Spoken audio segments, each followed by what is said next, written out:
Good morning, Facebook Live and Joslyn fans. I am Rebecca, the program director here at the Joslyn Center, and this is episode 106 of our Joslyn Variety Show.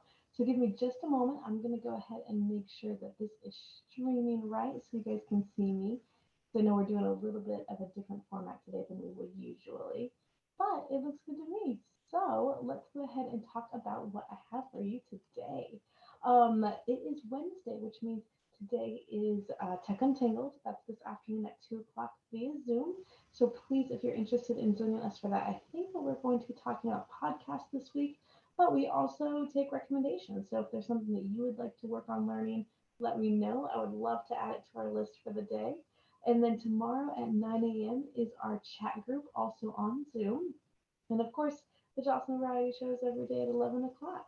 Oh, tomorrow we also have a wonderful guest lecture. Borrego Health will be here talking about depression and how to navigate it and how to get help and how to recognize signs. So that is going to be a really excellent and important lecture. That is tomorrow at 1 o'clock. Tomorrow at 1 tomorrow. So I hope that you'll join us for that as well. And that one's also on Zoom. So if you need help getting on Zoom, let me know. And today we are going to be talking about Google Maps. So we've hit a couple of different things technology related recently. We did how to use Duolingo, how to use brain games online. And today, this is one of my very, very favorite tools is Google Maps. There are other map softwares out there too. I think MapQuest, Apple has its own version of Google Maps, but because Google is the one that I'm most familiar with and one that's fairly easily accessible no matter what operating system or computer you have, we are going to talk about that one. So give me just a moment. I am going to get my screen ready to share so that we can talk about maps because it is so handy, especially as it's less frequent that you find hard copy maps while you're out and about. It's great to know how to use Google Maps. So this is actually the Google Maps screen. So I'm going to start you at the very, very beginning.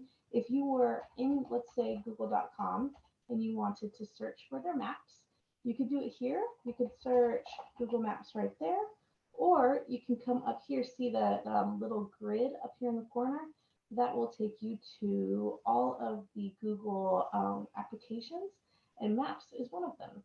So that's my favorite shortcut. We're going to switch over and use the Joslyn Center account. So let's go to Maps. And then this is the page that you're going to land on. So I'll show you kind of the basics of what Google Maps looks like, and we'll just do fairly easy entry level stuff. So it's going to generally populate with the map of where you are currently. So like right now, it knows that I'm at work, which is this little blue briefcase right here. So it's populating the map that's closest to my work. So then I can navigate to where I need to go. So let's look at, I'm going to pull some controls over so I can use them more easily.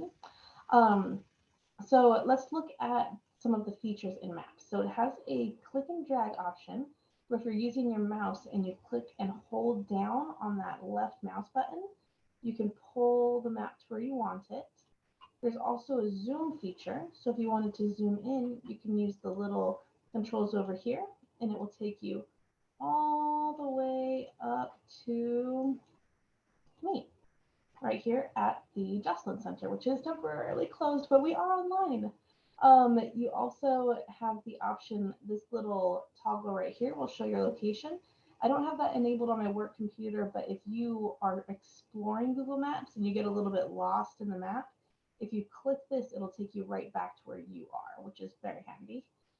This little guy right here, he is our street viewer, and we'll go see that in a minute. Over here is the satellite view, and I'll go ahead and toggle that on. So you can switch between satellite and maps depending on the information that you want. So if I want satellite view, it's going to show me what it would look like from space, essentially. It's like taking a picture from above. So it'll show you where the parking is here at the Joslyn Center, the way that our buildings are laid out, and then the surrounding streets.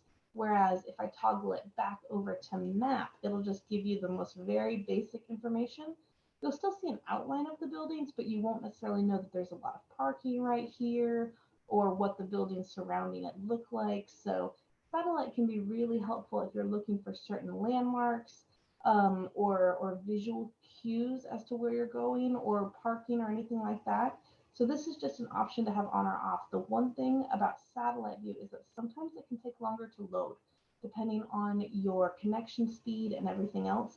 There's a lot of data here with all of this imagery. So sometimes satellite view just takes a little bit longer. So map is a really clean, easy view. We're going to stay on that one for now, but we'll switch back to satellite in a little bit.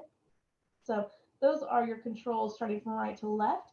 If you go up here to the top, this is your search bar, and this is where you're going to tell Google Maps where you want to navigate to or what you want to see.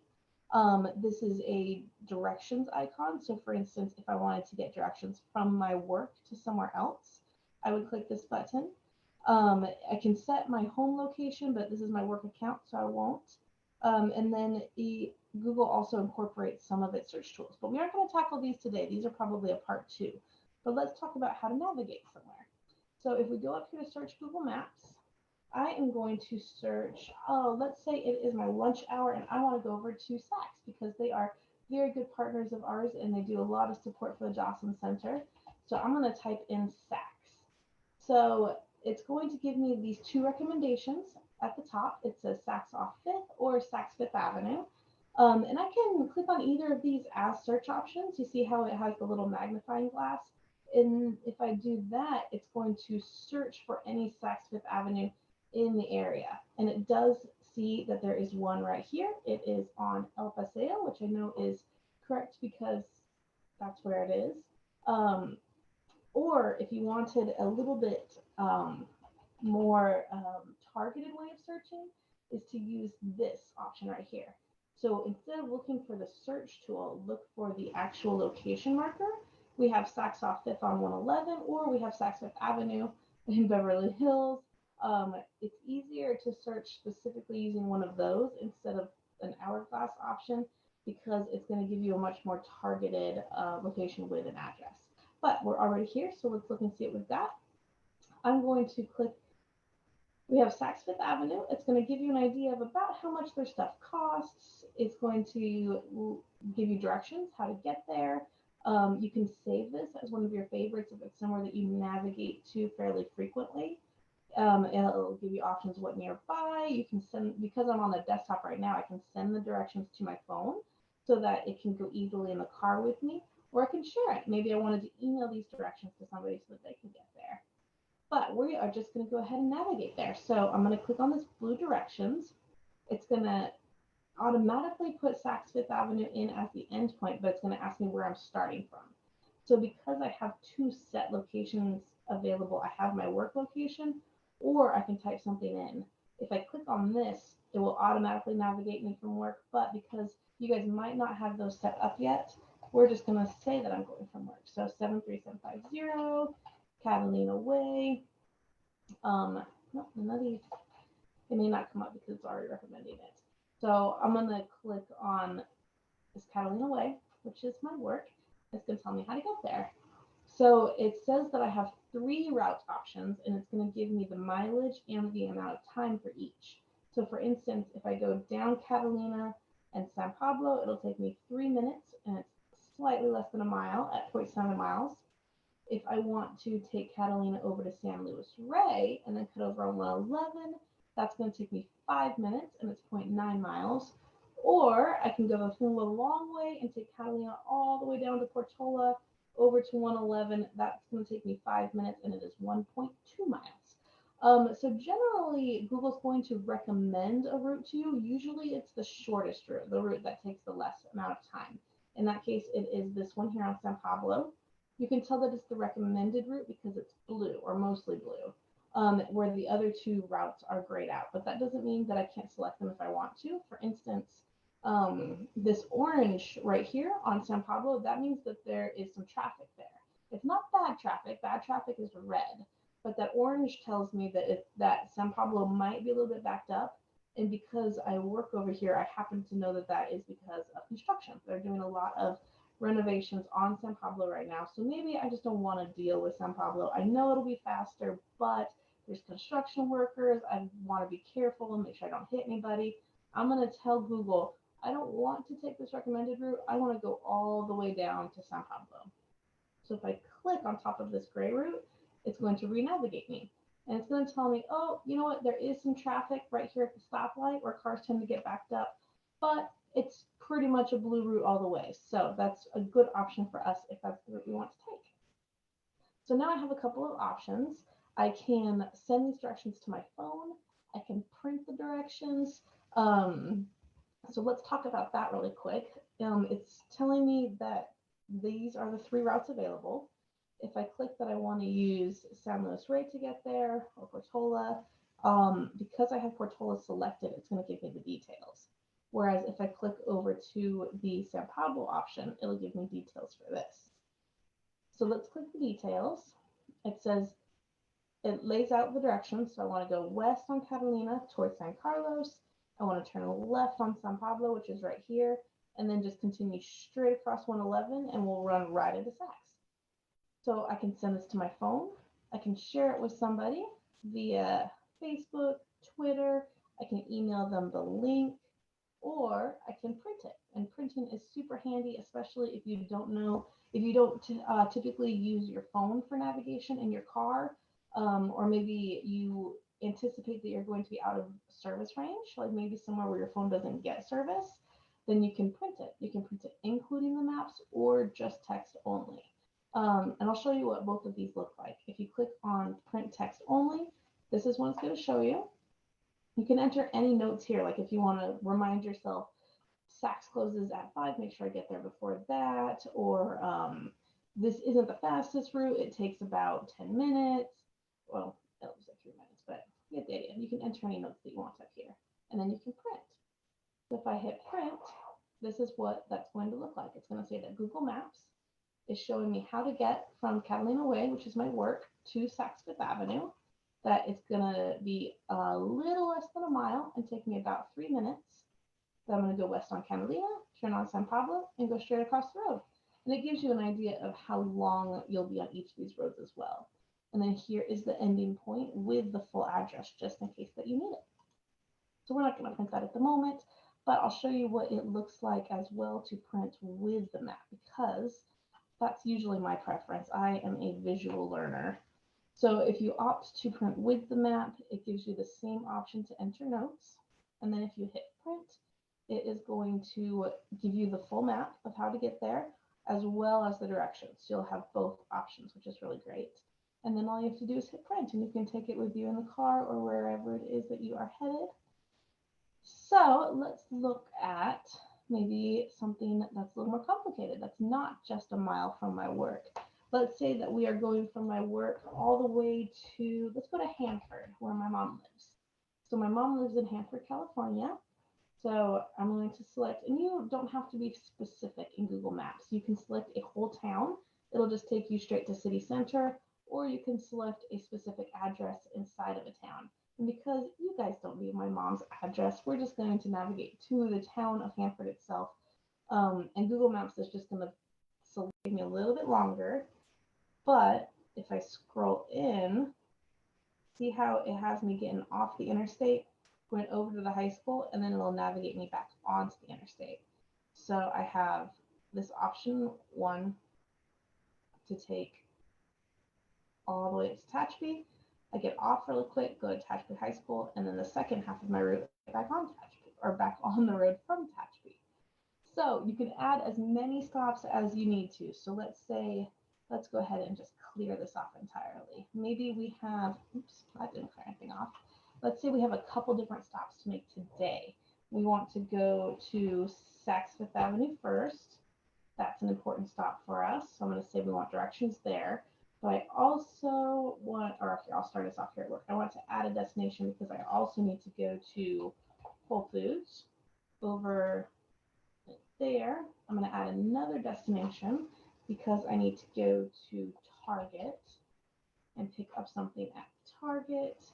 And then let's add another destination and hit the Rancho Mirage Library.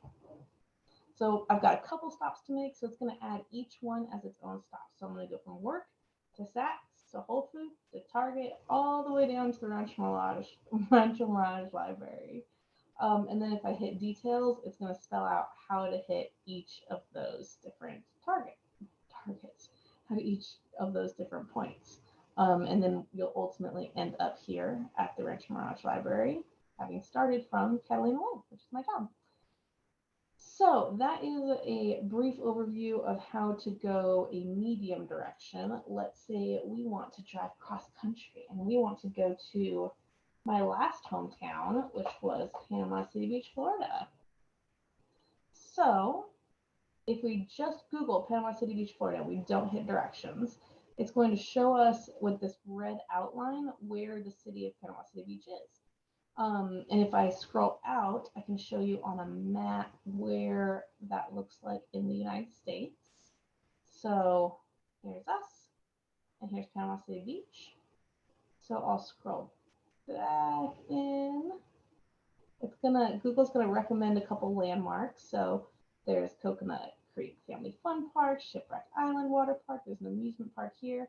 So Google's gonna tell you some things that you might be interested in the area. To parks. We can also go to satellite view and see all the water that surrounds this particular area. You've got the beach, you've got the bay, and then you've got a lot of woods. All this greenery here is woods. And then the city itself just runs straight along the coast here. So let's say we want to navigate to Panama City Beach from here, which I know, long time. I drove it. We're going to go to my saved work address because it's easier than typing the whole thing in. But if I wanted to type in an address, I could do it up here. I'm just going to hit work. And it is going to tell me that if I left right this minute, it would take me 30 hours to get to Panama City if I took the southern route and stayed on 10 the whole time. It's also letting me know right here that my destination is in a different time zone, which is very valuable information. And if I hit details, and let's go ahead and print as well. Let's do including map. Then it is also going to tell me little hints like pass by the Jack in the Box, or you're going through Arizona and entering Texas, or now you're in Louisiana, now you're in Mississippi, now you're in Alabama, and you've made it to Florida. And here it's going to tell me to go by the pass by the McDonald's, pass by the Waffle House, which are all very Florida things to do. So Google does a good job of giving you little landmarks and hints if you're taking a long trip like this one. But we are not taking that trip because 2,000 miles is a little too much for me at the moment. So we are going to tell it to cancel. And up here, we're going to tell it to cancel again. But if we wanted to do this route, now we know how, or we know how long it would take to get there. We know kind of the route that it would send us. We've got a southern, a middle, and a slightly more northern route. Here's a little traffic key down here at the bottom.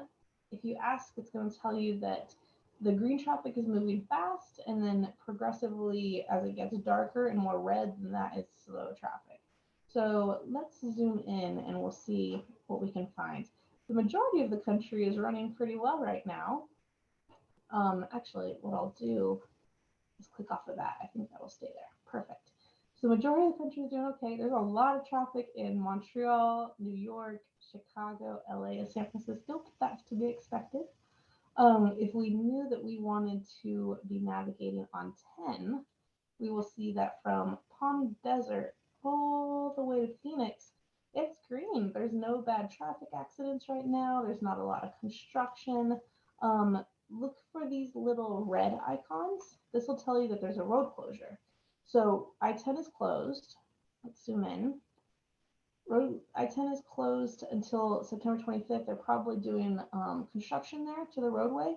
So Google will either navigate you around that, or maybe they've got just one half of the road closed, the other half open, and their construction crew, who you can see right here, will then, move you to the other lanes you can get through. So that's the live traffic option, which is great to have. Let's look at LA because their traffic is always really interesting. especially since the pandemic, their traffic patterns have really changed since people have been working from home. But see, the majority of LA looks pretty good right now. It's not terrible, not like sometimes it is. But there's some bad traffic right here on the 10 at, let's see, right at the LA Convention Center area. This dark color right here is bad news. We do not want to get involved in that. But see up here, oh, there it is. See how it's telling me this whole road is closed right here? Um, that is because of a fire that's up there. And it sometimes Google will tell you why the road is closed. Sometimes you just have to know these things. But it's going to tell you don't try to get up to Falling Springs, at least not go in this direction because this whole place is closed for a fire. Okay, so that is, I'm going to click off of Panama City Beach because we don't need that. That is kind of a quick and dirty rundown of Google Maps. I'm going to turn off this live traffic feature too so we can see a much cleaner map. And if you guys are interested, we can do a part two and I'll show you how to save locations and how to get a little bit deeper into make plotting a route or things like that. So let me know if you are interested in a Google Maps part two and we will do that. Let me stop sharing so you can see me again. There we go. Thank you for joining us today. I hope you learned something. I love Google Maps. I use it for everything. I typically use it on my phone, and I would show you guys how to use the mobile version of the application. If you were interested, it's a little bit trickier to do over Zoom, but we can figure it out. So I hope that you make good use of it, and if you have any questions, let me know. And today is Wednesday, so I'll see you at 2 o'clock for Tech Untangled. Again, I think we're tackling podcasts today. If you've got recommendations, let me know. And we will be back tomorrow with the Zoom chat group, Joslyn Variety Show, and our health lecture from Braga Health. So have a wonderful day. We will see you guys a little bit later. And as always, call us if you need anything.